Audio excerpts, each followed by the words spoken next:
Hello everybody, welcome to another DVD Blu-ray collection update video, and today we're gonna not only do a Criterion haul for July, but we are also going to do a Kino haul. So, with that said, let's start off with the Criterions. So, starting with spine number 711, A Hard Day's Night. Now, for those of you who don't know how important A Hard Day's Night was, you have to understand the time. See, the Beatles had come from Liverpool, England to take over America. One of their first stops was actually the Ed Sullivan Show. And after the Ed Sullivan Show, that was when the floodgates opened. People just ate it up. The Beatles were like a sensation. And this kicked off what was known as the British invasion. So many groups from England came over to the United States to try and match the Beatles' success. So you have the Kinks, the Rolling Stones, those are the most popular ones, Hermits. There's a lot of them. And 1 month after the Beatles did their appearance on the Ed Sullivan Show, somebody by the name of Richard Lester decided to make a movie around them. It was kind of odd when you think about it, but here's the thing. The Beatles were everywhere in 1964. After they made their big debut on the Ed Sullivan Show, so this was around about 12 or so years after Elvis appeared on the Ed Sullivan Show, and pretty much made a sensation with his appearance, it was the Beatles' turn. And so their movie sort of capitalized on that idea. So basically, what you have is a movie centered around the Beatles just trying to run away from everybody and performing their music on various shows and so forth, while simultaneously their manager is basically just kind of a snob. This movie was revolutionary in that it essentially paved the way for the music video. So you know all those little things are like videos of like artists who the music is playing in the background, but they're kind of just doing random stuff, and it doesn't really make much sense with the whole context of everything. That's A Hard Day's Night. Started all of that. And this Criterion edition is absolutely nice. It's sort of, you could think of it as like a time capsule of the 1960s if you want. Next is a criminally underrated movie, but I had to get this because a lot of people don't know this one. Spy number 501. Paris, Texas. Oh my god. You have no idea. You're missing out on this one, let me tell you. So it's, best of my abilities, it's primarily about a drifter who meets this guy who is trying to find his missing wife. His wife has been missing for some time, and they travel the road together. So, actually, if you're wondering where the title comes from, the setting of a movie is Paris, Texas. It's not Paris, France. You know, there are two different Paris. So, yeah, this movie is absolutely amazing. And again, you have a great cast. Harry Dean Stanton from Alien. Dean Stockwell, who we're going to get back to him in a minute. But yeah, what makes this movie so compelling is its drama, essentially. The drama in it is absolutely well done, well orchestrated, and overall it's just an absolute sense of, oh my god, I could go on about this movie, but this movie was made by somebody in Germany. I think Germany? Yeah, German. It's a German filmmaker by the name of Wim Wenders, who also did a film called Wings of Desire, which I haven't seen yet. But basically, he was trying to capture the marketable version of Americana in some ways. But there's one scene in this movie that really sells this movie, and that is toward the end of the movie. There's one scene between Dean Stockwell and the wife, and believe me, it's a 5.5 minute scene it's like 10 minutes. Great drama, great camera angles. It's just a steady shot of the two of them. And I'm not going to give a context, but let's just say it is absolutely beautiful. Underrated movie. Go check it out, for the love of God. Next up, we have The Great Dictator from 1940. Charlie Chaplin had already established himself as the tramp character, so now here he was taking on Adolf Hitler. Remember, this was 1940. We had yet to enter World War II, so Chaplin was already taking on Adolf Hitler long before we would be involved in it. So it primarily involves a Jewish barber who, by sheer coinkydink, looks like Adolf Hitler. So, well, actually, he's not referred to as Adolf Hitler. He's actually referred to as Tominarian, I think, whatever. Anyway, so he is now assumed that role, and it leads to one of the greatest speeches in film history. Yeah, controversial at the time, but it's not really controversial anymore. But yeah, this is definitely one of Chaplin's best. Actually, I think this is the third Chaplin movie I have. City Lights is right over there. I have Limelight, though I don't know if that ever got a Criterion release. I did see, I saw this. TCM was doing a Summer Under the Stars, and Chaplin was one person we were celebrating. So I have seen this, Modern Times, City Lights.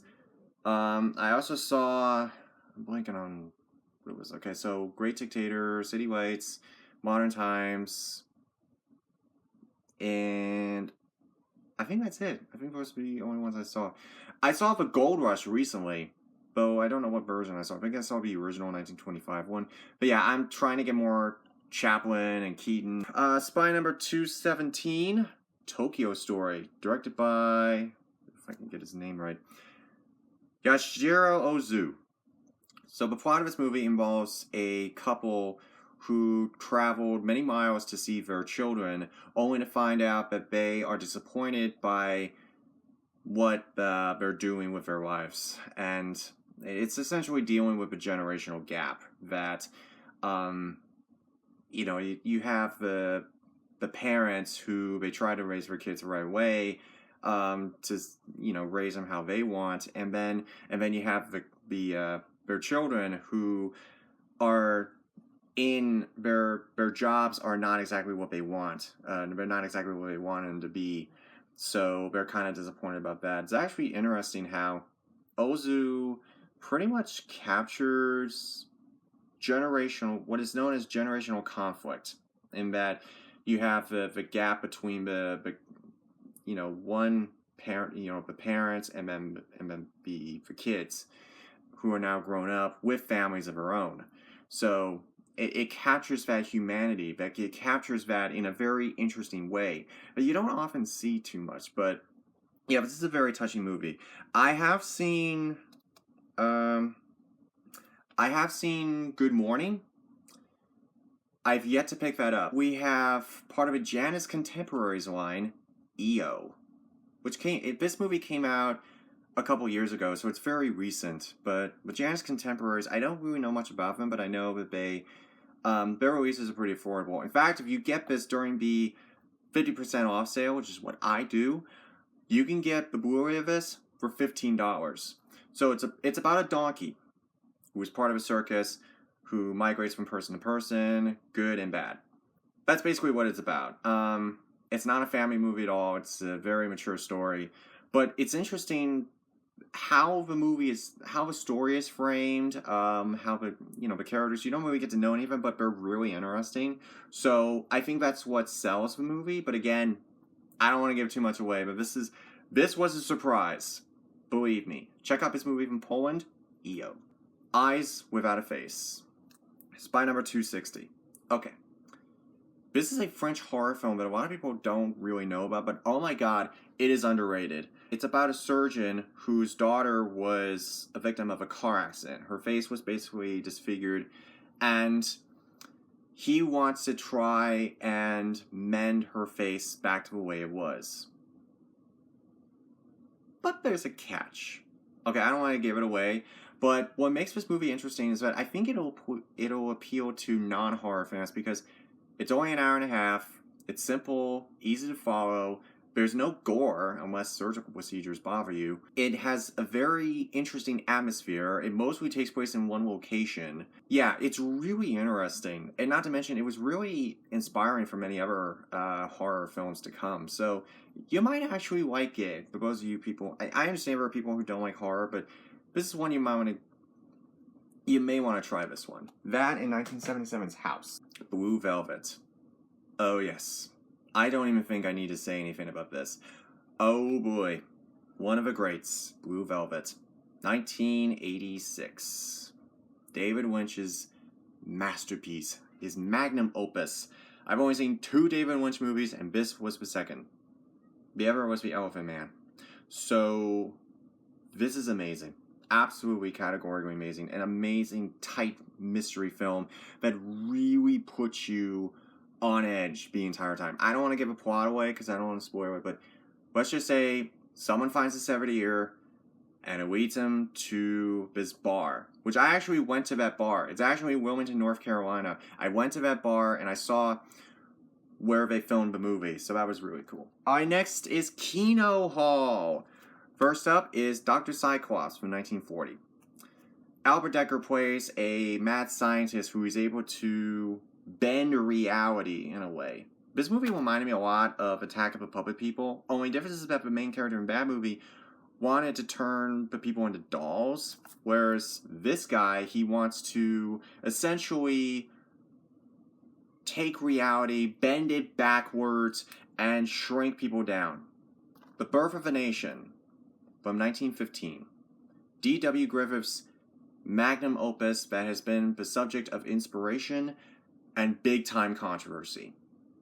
And yet, I haven't seen it once.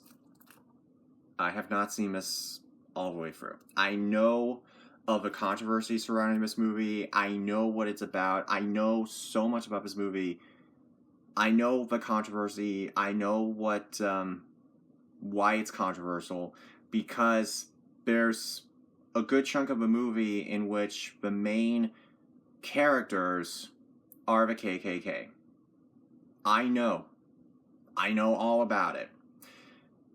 And yet this movie has been the talk of so many film, people who analyze film. It's been the talk of so many people.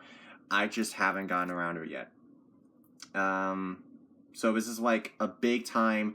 This isn't just a Civil War epic, but it also utilized a lot of interesting filming techniques. People have talked about it, and it was influential, but the NAACP actually tried to ban this movie, but it's been the subject of heavy debate for 100-some years, and yeah, this is the Kino's free disc edition. Yeah, I haven't seen other D.W. Griffith movies. I've heard of Intolerance. I've heard of that one. Attack from 1958. 1958? 56. I'm sorry, 1956. The plot. This is kind of an underrated World War II film about a corrupt general who leads his men on a suicide mission, and then Jack Palance is teamed up with him with one goal: don't get anyone killed. Yeah, this is a very interesting film, but it sort of takes place around the time of Battle of the Bulge. Around that time, but I'm not sure. I don't remember if it was during Battle of the Bulge. Oh, yes, it was during. Okay. Yeah, great World War II film. Underrated, too. And you may notice I haven't opened these yet because I actually just got them not that long ago. So I have yet to actually crack into them. And last but not least, we have Fritz the Cat, 1972. The first X-rated animated film. Though by today's standards, it doesn't bear the X anymore. Okay. This is a movie that I'm very conflicted on. On the one hand, the animation is amazing by Ralph Bakshi.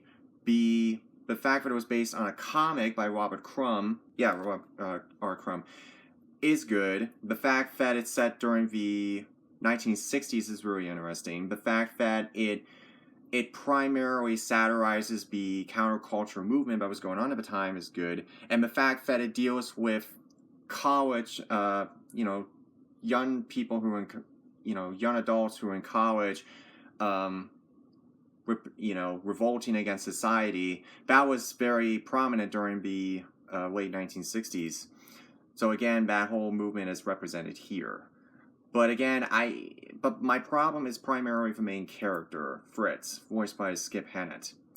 My problem is that he is just not a likable character. I think he's just too over his head. I think that's the real main problem with this character. So he's in college, but he decides to hell with it, and he goes on a revolting spree. He doesn't intend to start any. He's not intending to start any revolutions. He just wants to just be entertained because he's so bored. He is so bored, so he does everything in his power to try and be entertained. That includes accidentally starting revolutions. It's interesting how Ralph Bakshi actually does tackle racism in his movies. In some of them, I know there's a couple where he pointed out point blank, but in this one it's very subtle. So for example, anyone who is African American, they are represented as crows. In fact, one of them is actually one of the main characters. His name is Duke, and he's essentially one of Fritz's friends. So he's a really likable character. And yeah, this movie, it was the first X-rated animated film. Remember, this is 1972, when the X rating did not mean porn. Films like Midnight Cowboy, The Killing of Sister George, The Girl on a Motorcycle, even A Clockwork Orange,